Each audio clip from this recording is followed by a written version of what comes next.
Captain James Walker stood at the bridge of the Resilience, Earth's first faster-than-light vessel.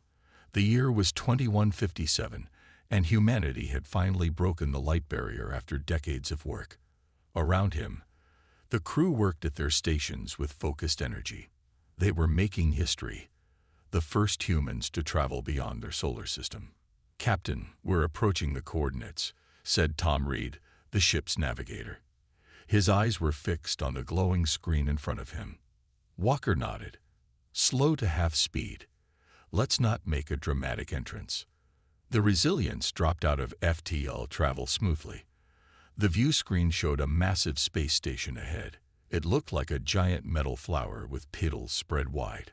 Lights blinked across its surface, and smaller ships moved around it like bees around a hive. "It's beautiful," said Anna Miller, the ship's science officer. "Just like the message said.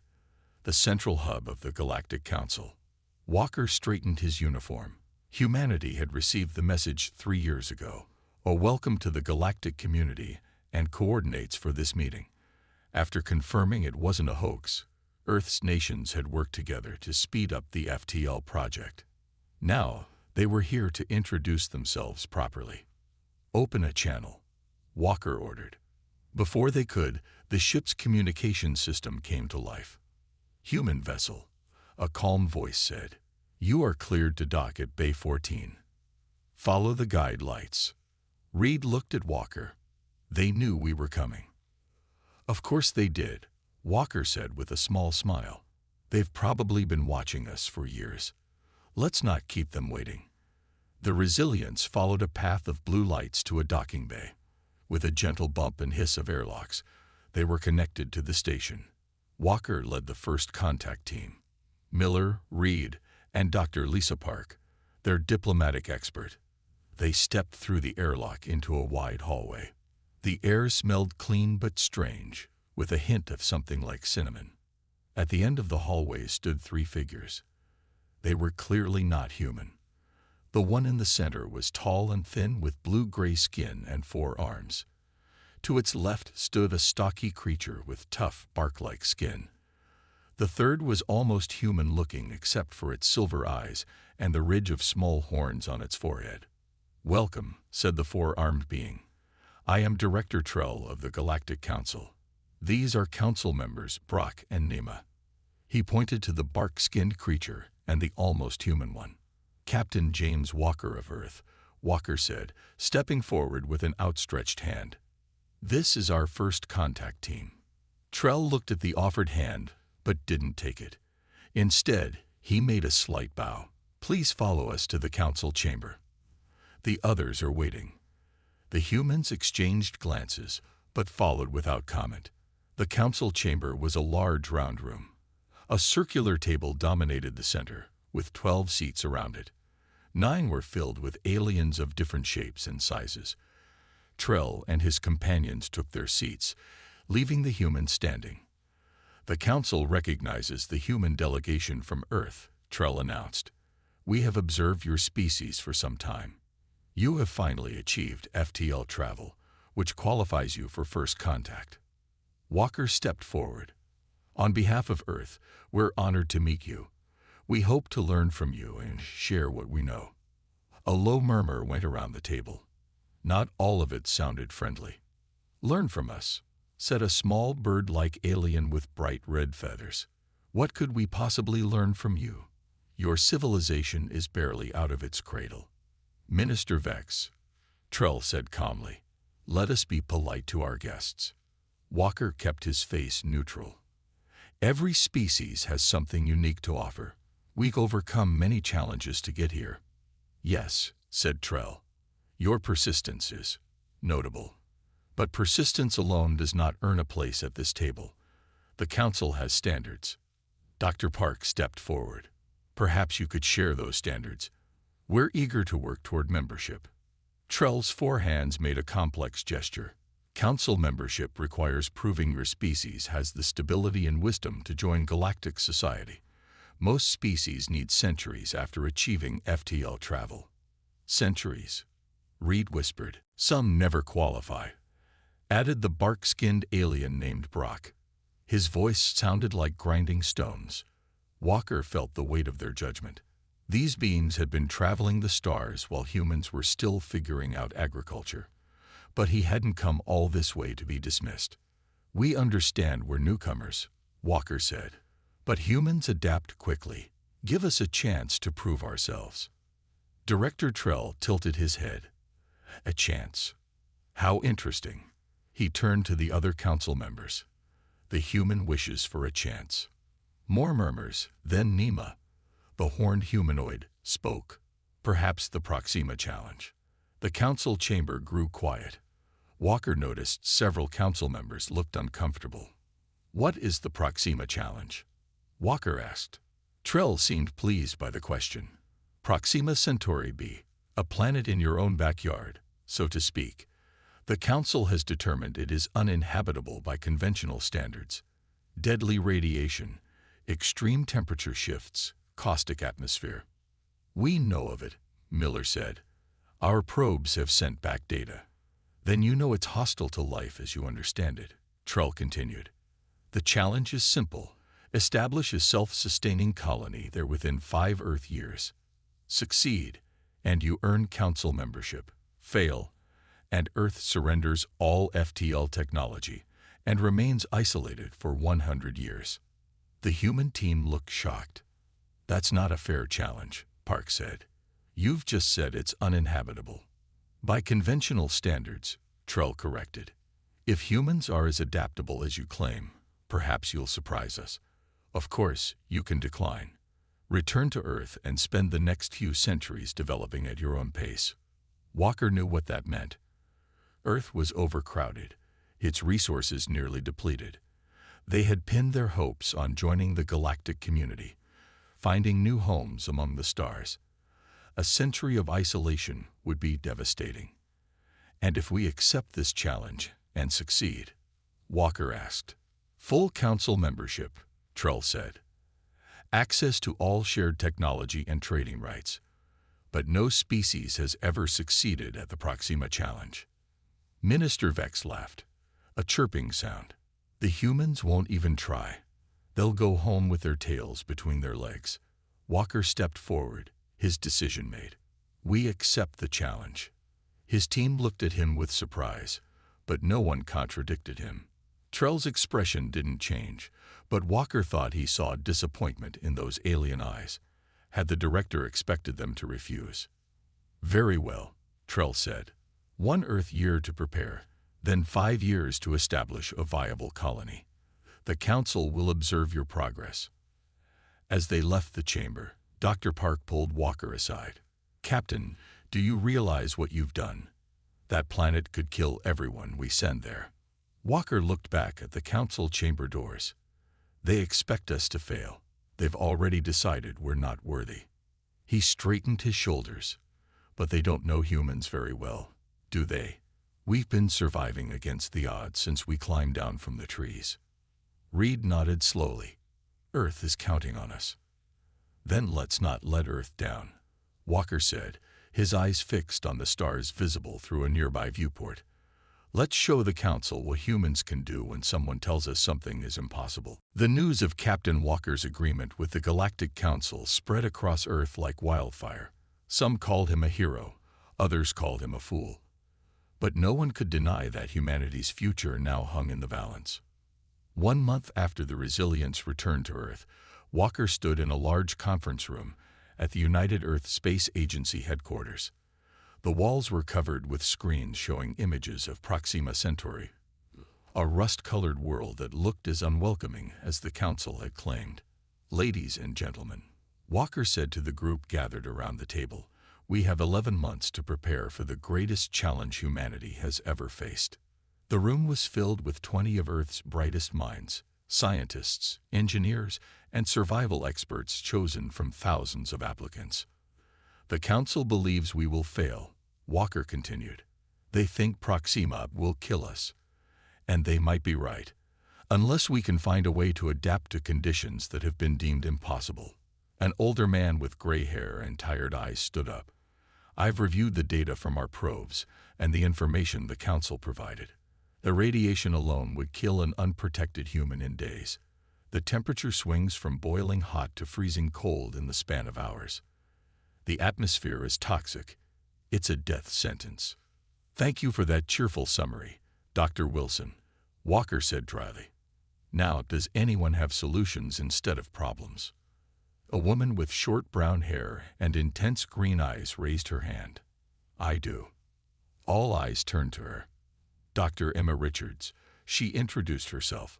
I've spent the last decade developing terraforming technologies for Mars. Proxima is worse, but the principles are the same. She walked to the main screen and brought up a series of diagrams. My team has been working on adaptive habitats, living structures that can respond to changing conditions. We combine genetically modified bacteria with flexible building materials to create shelters that can heal themselves and evolve over time. Sounds great in theory, Dr. Wilson said, but Proxima would destroy your bacteria in seconds. Dr. Richards smiled. Not if we use the planet's own microorganisms as a starting point. Our probes detected microbial life in the soil. If we can modify these organisms, which already survive there, we have a starting point. Walker nodded, feeling a spark of hope. How quickly could you develop this? With unlimited resources. 6 months for the basic habitat design. But we'd be learning as we go. You'll have whatever you need, Walker promised. A man at the end of the table cleared his throat. He was younger than most in the room, with dark circles under his eyes and hands that never seemed to stop moving. Marcus Thompson, engineering, he said. If we're going to build on Proxima, we need to rethink everything. Our usual materials won't work there. What do you suggest? Walker asked. Thompson brought up his own designs. Modular systems. Everything redundant. Everything replaceable. And most importantly, everything must be able to be built from local resources. We can't ship replacement parts from Earth. How do you know what resources are available? Someone asked. I don't. That's why every component needs at least 3 ways to be manufactured, using different raw materials. Walker was impressed. That's exactly the kind of thinking we need. The door opened, and a tall woman in a military uniform walked in. Her face was weathered, with a long scar running down her left cheek. Sorry I'm late, she said, taking an empty seat. Commander Alex Rodriguez. I was finishing up a training simulation. Walker nodded to her. Commander Rodriguez has survived in some of the most hostile environments on Earth. She'll be training our colonists. With respect, Captain, Rodriguez said, no training on Earth can prepare people for Proxima. The psychological toll alone will break most candidates. Then who do you suggest we send? Dr. Wilson asked. Rodriguez's eyes scanned the room. People who have already been broken and put themselves back together. People who have faced impossible odds before. Not just scientists and engineers. Survivors. That's a tall order, Walker said. So is building a colony on a death planet, Rodriguez replied evenly. As the meeting continued, ideas began to flow. Dr. Richards worked with Thompson to design habitats that could withstand the extreme conditions. Rodriguez outlined a training program that would push candidates to their limits and beyond. Other experts tackled food production, energy generation, and medical concerns. 6 months passed. In a massive facility built in the Arizona desert, the first prototype of the Phoenix colony took shape. It wasn't pretty. A collection of interconnected pods that looked more like a strange fungus than a human settlement. But initial tests were promising. Walker walked through the prototype with Dr. Richards, watching as sections of the structure shifted and changed in response to simulated environmental threats. It's alive, he said, touching a wall that felt warm under his fingers. In a way, yes, Richards agreed. It learns from experience. The more we test it, the better it gets at protecting itself. And us.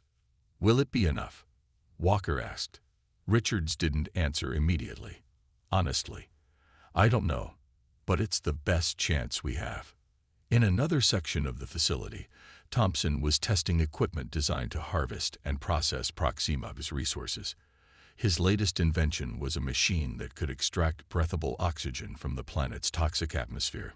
"It works," he told Walker proudly, pointing to a small plant that was surviving inside a chamber filled with simulated Proxima air. "Not efficiently yet, but it works." "Good job," Walker said, noting the dark circles under Thompson's eyes had grown deeper. "When did you last sleep?" Thompson waved the question away.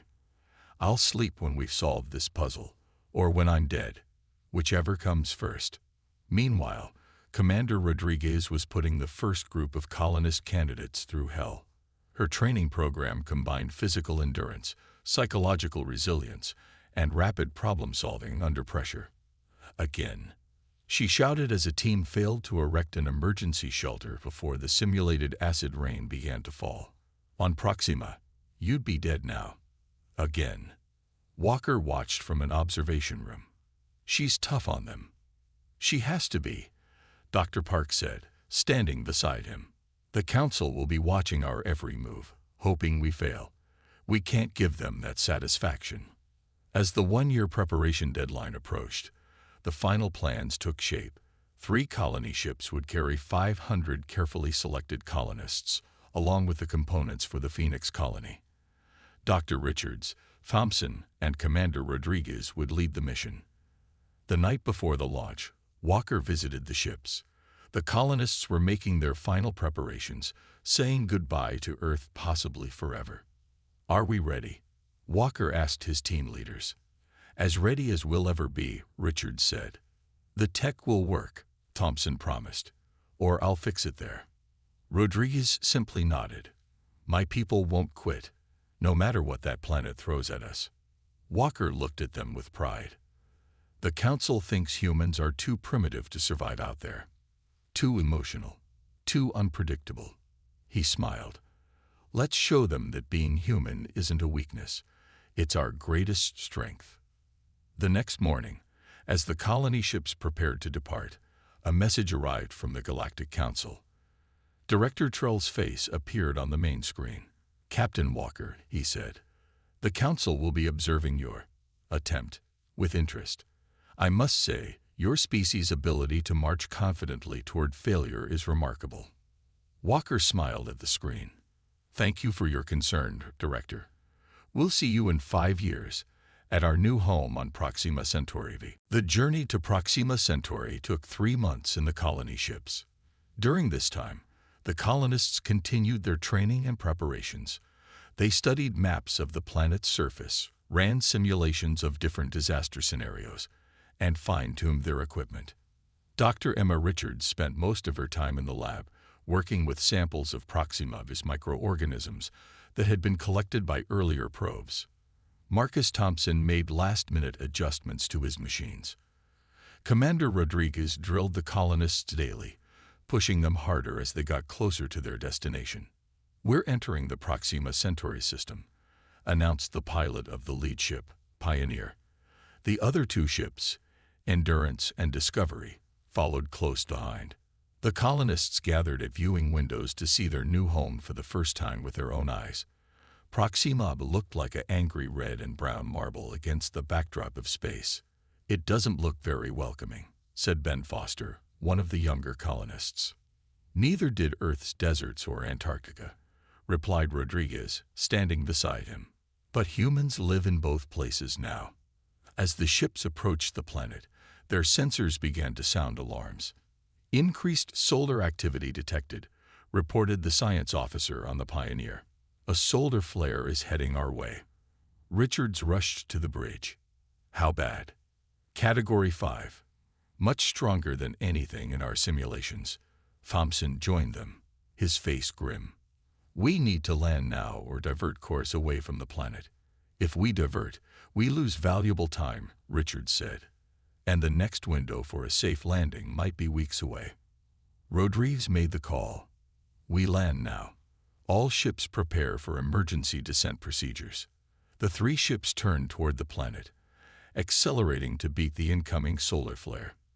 They hit the upper atmosphere just as the first waves of radiation washed over them.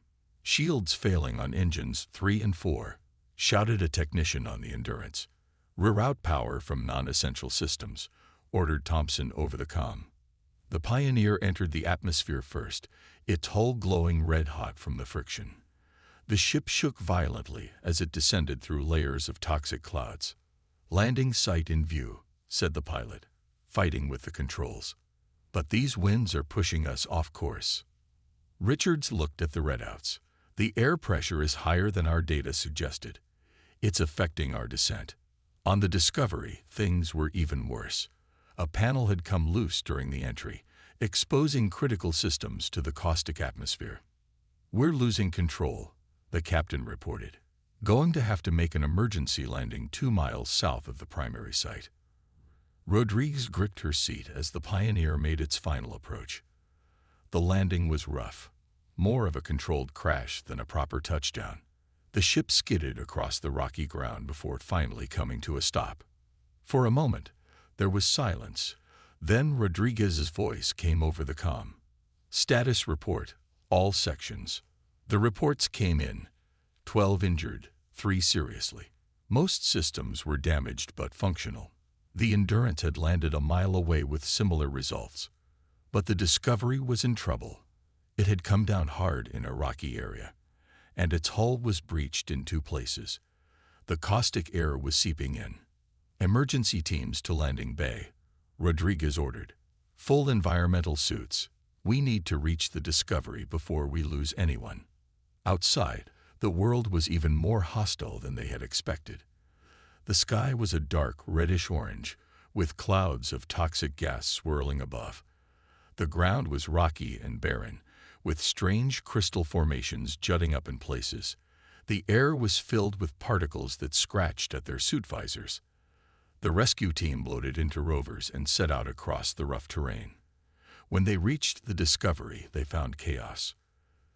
The crew was evacuating through emergency airlocks, carrying the injured. "The ship's a loss," said the Discovery's captain, her suit already showing signs of damage from the atmosphere. "We managed to save most of the critical supplies, but we lost the main habitat modules." Rodriguez helped organize the survivors, get everyone back to the Pioneer. "We'll regroup there." By the time they returned, Richards and Thompson had set up a temporary command center in the Pioneer's cargo bay. "We've lost nearly a third of our supplies," Thompson reported grimly. "And without the Discovery's habitat modules, we can't build the colony as planned." "What about the Endurance?" Rodriguez asked. "Minor damage. They've begun unloading their modules, but it's slow going in these conditions." Richard studied the data coming in from their sensors. The radiation levels are higher than expected, and there's some kind of corrosive element in the atmosphere that wasn't in our samples. It's eating through our external sensors already. Just then, a transmission came through. Director Trell's face appeared on the screen. "Captain Walker has informed me of your situation," he said, his 4 arms making a gesture that might have been sympathy or satisfaction. "The Council wishes to extend an offer. We will send ships to evacuate your people and end this foolish endeavor. There is no shame in admitting the challenge was beyond your capabilities." Rodriguez looked at Richards and Thompson. They all knew what accepting would mean. Earth isolated, humanity trapped in their dying solar system. "Tell Director Trell we appreciate the Council's concern," Richards replied carefully. "But we will need some time to assess our situation before making any decisions." After the transmission ended, Thompson slammed his fist on a console. "He thinks we're going to give up already." "Are we?" asked Ben Foster, who had been quietly helping tend to the injured. Richards looked out through a viewport at the hostile landscape of Proxima. "No, we're going to adapt." Over the next few days, the colonists worked around the clock. They salvaged what they could from the Discovery before the planet's atmosphere completely destroyed it. Thompson reconfigured his machines to work with less power. Richard studied the planet's microorganisms more closely, looking for ways to use them. 1 week after landing, Richards made a breakthrough. She burst into the command center, her face flushed with excitement, despite her exhaustion. "I found something," she said, placing a sample container on the table. Inside was what looked like a purple slime. "These microbes. They don't just survive in the toxic atmosphere, they feed on it. They convert the corrosive elements into compounds similar to what we find on Earth. Thompson leaned forward. Can we use them? I think so. If we can modify them and increase their reproduction rate, they could begin cleaning small areas of the atmosphere for us. It wouldn't be fast, but it would be a start. Meanwhile, Rodriguez had made a discovery of her own. The strange crystal formations that dotted the landscape had unusual properties. When exposed to the temperature swings between Proxima's day and night, they generated small electrical currents. We could use these as power sources, she explained. They're not as efficient as our solar panels, but they won't be damaged by the solar flares. As they worked to implement these discoveries, another transmission arrived from the Galactic Council. This time, it wasn't Director Trell but Minister Vex, the bird-like alien who had been most dismissive of humans. We have reviewed your situation, Vex said, his feathers ruffled in what seemed like annoyance. Your colony has suffered critical failures. By any reasonable assessment, your mission is already a failure. The Council formally suggests you accept evacuation. Richards looked at her colleagues, then back at the screen. Minister Vex, please inform the Council that we have made some interesting discoveries. Our mission continues as planned. After the transmission ended, Thompson gave a tired smile. Think they're worried? Richards nodded. They should be. We've only just begun to prove them wrong. 3 months after landing on Proxima Centauri, the human colony was taking shape. They called their settlement Phoenix Base, a fitting name for a community rising from the ashes of their difficult landing. Dr. Richards' modified microbes were proving to be a success. Contained in special domes around the settlement, they were slowly converting the toxic air into something humans could breathe, at least inside those protected spaces. The colonists could now work in some areas wearing only light-breathing masks instead of full environmental suits. Marcus Thompson had built shelters using materials from the planet itself. The strange crystals that Commander Rodriguez had discovered were now a key part of their power system. During the extreme temperature shifts between day and night, the crystals generated enough electricity to power their essential systems. 1-year anniversary coming up soon, Thompson said as he worked alongside Richards in the main laboratory. We should celebrate. Richards smiled. Celebrate surviving, you mean? Exactly. The Council didn't think we'd last a month. The lab was inside one of the larger domes, where the air was almost Earth-like thanks to the microbes. Outside, the landscape was still harsh and red, but small patches of engineered plants were beginning to grow in protected areas. Ben Foster entered the lab carrying a data pad. He had become Richard's assistant, showing a natural talent for understanding the planet's unusual biology. The new microbe batch is ready for testing, he reported. And the soil samples from Site C are showing signs of reduced toxicity. Good, Richard said. We're making progress faster than I expected. Just then, an alarm blared throughout the base. Red lights flashed in the corridor outside the lab. Warning, environmental system failure in Dome 2. All personnel evacuate immediately, announced the automated system. Richards and Thompson exchanged worried looks before rushing toward the emergency. When they arrived at Dome 2, they found Rodriguez already organizing an evacuation. The dome's air was rapidly becoming toxic again as the microbe systems failed. What happened? Thompson asked, checking the control panels. System just shut down with no warning, Rodriguez said, helping a coughing colonist to safety. All the microbe containers failed at the same time. Once everyone was safe, Thompson examined the system more closely. His face darkened as he worked. This wasn't an accident, he finally said. Someone deliberately shut down the safety protocols and introduced a toxin to kill the microbes. Sabotage? Richards asked, shocked. But who ruled? The Council, Rodriguez interrupted, her voice hard. They're making sure we fail. That night, the colony leaders met in the secure command center. The mood was grim. We've checked the other domes, Thompson reported. They're secure for now, But this attack shows our vulnerability. We lost 3 weeks of progress in Dome 2. Could it have been an accident? Asked Dr. Lee, the colony's medical director. No, Thompson shook his head. The system logs show someone accessed the controls using advanced tech we don't even have. The toxin that killed our microbes isn't from this planet. Rodriguez leaned forward. We need to set up security patrols. If there are saboteurs here, we'll find them. But there haven't been any ships, Richards pointed out. No one has landed since we arrived. Maybe they were already here, Foster suggested.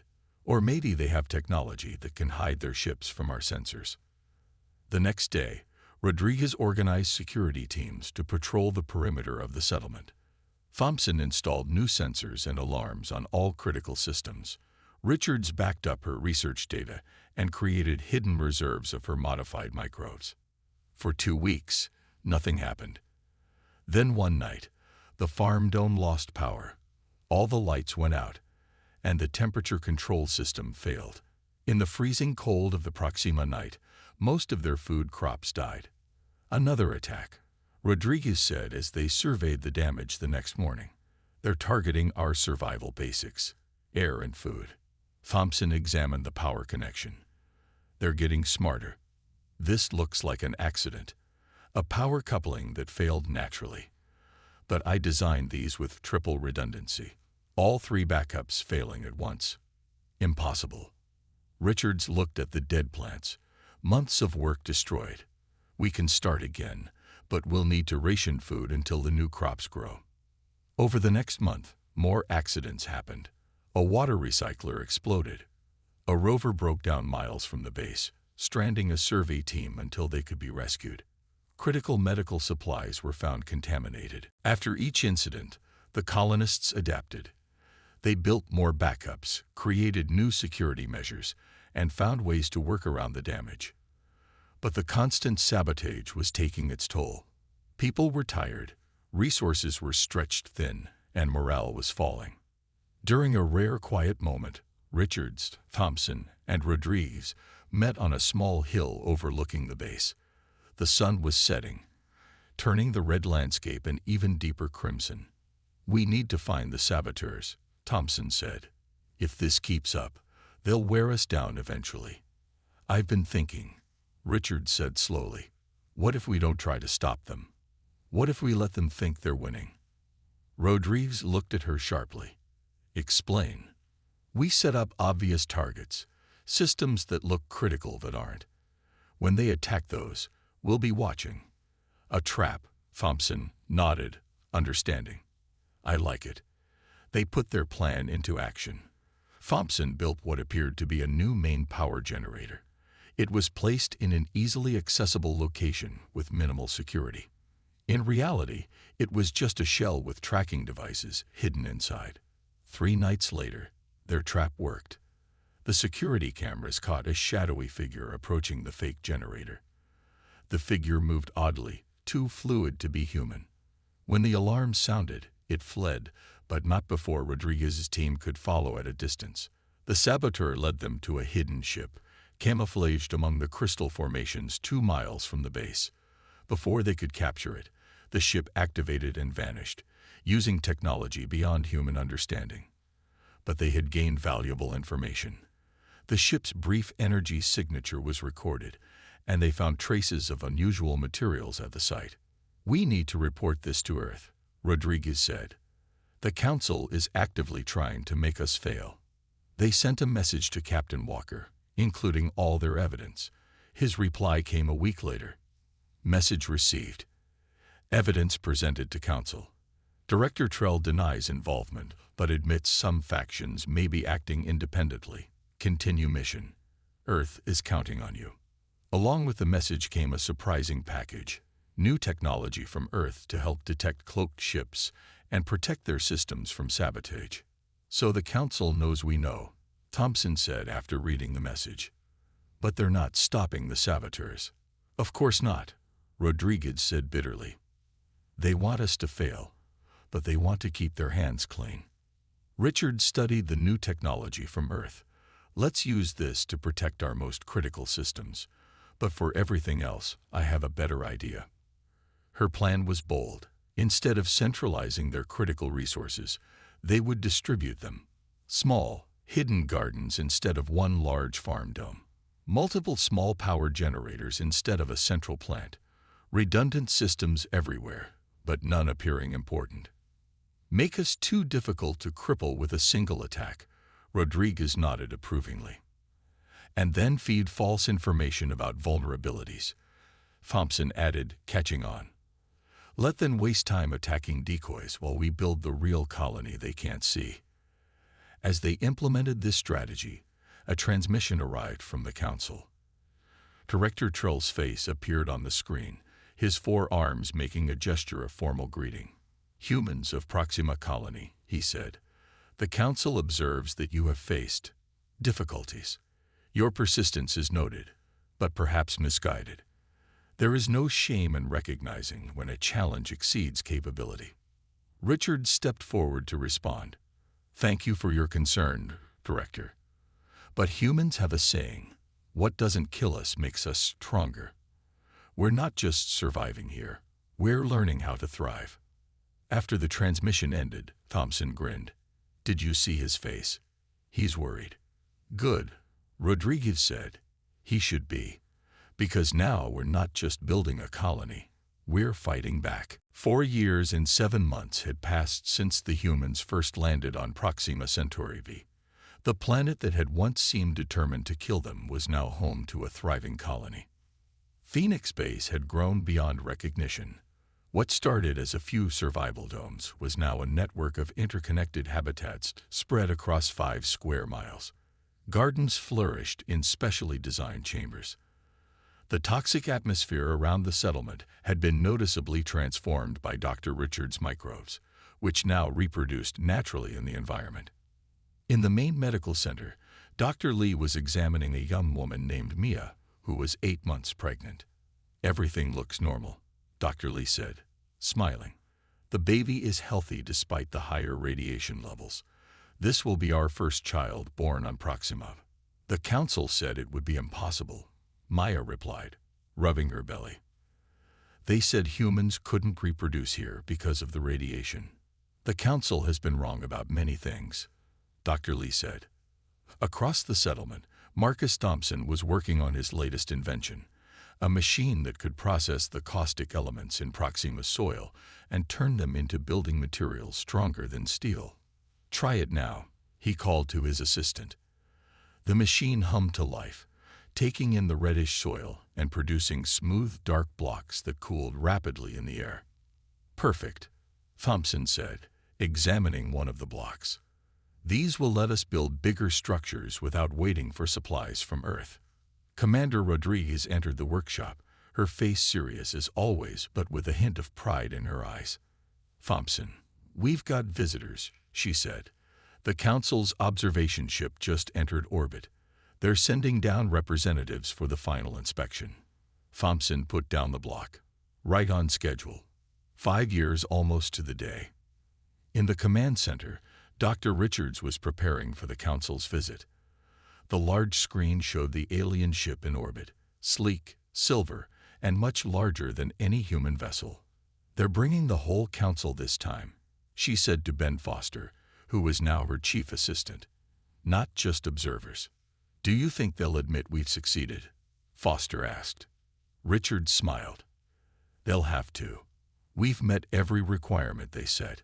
We have a self-sustaining colony with over 600 people, including some who've never even been to Earth. We grow our own food, generate our own power, and we're expanding every month. Plus, we survived their sabotage attempts, Rodriguez added as she entered. Though they'll never admit to those. A communication came through. Director Trill's face appeared on the screen, his expression as unreadable as ever. Dr. Richards, Commander Rodriguez, Engineer Thompson. He greeted them formally. The Council will arrive at your landing pad in 1 hour to conduct the final assessment of your colony. We'll be ready to welcome you, Director, Richards replied. After the transmission ended, Thompson sighed. 5 years of work, all judged in 1 day. They've been watching us the whole time, Rodriguez reminded him. This is just a formality. When the Council's shuttle landed, the colony's leadership team was waiting. All 13 council members emerged, looking around with expressions ranging from curiosity to poorly hidden disappointment. Director Trell approached first. "We will need a complete tour of your facilities and access to all your data to verify your colony's sustainability." "Of course," Richards agreed. "We've prepared everything." The tour began. The council members were shown the living quarters, the farms, the power generation systems, and the manufacturing facilities. At each stop, Thompson or Richards explained how they had adapted Earth technology to work in Proxima's harsh environment. Some council members asked detailed questions, while others remained silent. Minister Vex, the bird-like alien who had been most dismissive of humans, seemed particularly intent on finding flaws. "These plants," he said, pointing to a garden of vegetables, "they are Earth species. True sustainability would require using native life forms." Richard smiled. "If you look closely, Minister, you'll see these aren't exactly Earth plants anymore. We've modified them to incorporate elements of Proxima's native microbial life. They're hybrids that can process the local soil directly." Vex made a dismissive sound but moved on. As the tour continued, a warning siren suddenly blared throughout the colony. "Warning. Seismic activity detected. Potential volcanic event in progress." The automated voice was calm but urgent. The council members looked alarmed, but Rodriguez remained composed. "Everyone please follow me to the secure center," she directed. "This is a standard precaution. You built your colony near a volcanic zone." Director Trell asked incredulously. "We built our colony on the most stable ground available," Thompson explained as they walked quickly. "But this entire planet has high geological activity. We've prepared for this." In the command center, screens showed a developing situation. A dormant vent 5 miles from the colony had become active, releasing superheated gas and molten material. "Projected path will bring lava flow within 2 miles of the eastern dome," reported a technician. Minister Vex turned to Director Trell. "This is clearly a colony-ending event. The inspection has shown that humans cannot maintain a stable settlement on this planet." Director Trell seemed ready to agree when Richard stepped forward. "Actually, this is an opportunity to demonstrate our final adaptation system," she said confidently. "Thompson, activate the flow channels." Thompson nodded and entered commands into the main console. Outside, large barriers rose from the ground in a pattern leading away from the colony. "What are those?" asked one of the council members. "Lava flow directors," Thompson explained. "Made from the heat-resistant materials we developed using Proxima's own minerals. They'll channel the flow away from our settlement and into the collection basins." "Collection basins," Director Trell repeated. "You intend to capture the molten material?" Rodriguez nodded. "The volcanic output contains rare elements we need for our advanced systems, and the heat will be converted to power through our thermal generators. This event will provide enough energy to run the colony for months." The council watched in astonishment as the humans' preparations worked perfectly. The lava flowed along the predetermined channels, away from the settlement, and into large reinforced basins. The colony's power readings surged as the thermal generators absorbed the heat. "You anticipated this?" Director Trell asked. "We didn't just survive here," Director Richards said. "We studied the planet. We learned from it. We adapted to it. And now we're using what would be disasters on Earth as resources." Hours later, when the volcanic activity had stabilized, the council gathered for their final assessment. The tension was palpable as Director Trell stood to deliver their verdict. "The Galactic Council has reviewed the human colony on Proxima Centauri," he began formally. "By unanimous agreement, we find that humans have established a self-sustaining presence on a world previously deemed uninhabitable by Council standards." He paused, his 4 arms making a gesture that seemed to indicate reluctance. "As per our agreement with Earth, humanity has earned its place on the Galactic Council. Your representative may take their seat at our next gathering." A cheer went up from the colonists who had gathered to hear the announcement. Richards, Thompson, and Rodriguez exchanged proud smiles. As the celebration began, Captain Walker arrived on a ship from Earth to witness the moment. He found Richards standing alone, looking out at the transformed landscape of their new home. "You did it," Walker said, joining her. "You proved them all wrong." Richards watched as the sun set over the horizon, casting long shadows across the colony that many had said was impossible. "No, Captain," she replied. "We did it. All of us. Not because we're stronger or smarter than the Council races, but because we've never forgotten what it means to struggle. Earth taught us that lesson over thousands of years." Walker nodded. Director Trell asked me how we succeeded against all logical probability. "And what did you tell him?" Walker smiled. "I told him it's because humans were built against all odds, and we've been proving doubters wrong since we first stood upright on the African savanna." As night fell on Proxima Centauri, the lights of the human colony shone brightly against the darkness, a beacon of what could be accomplished when determination met challenge, when innovation met necessity, when humans faced the impossible and refused to accept defeat.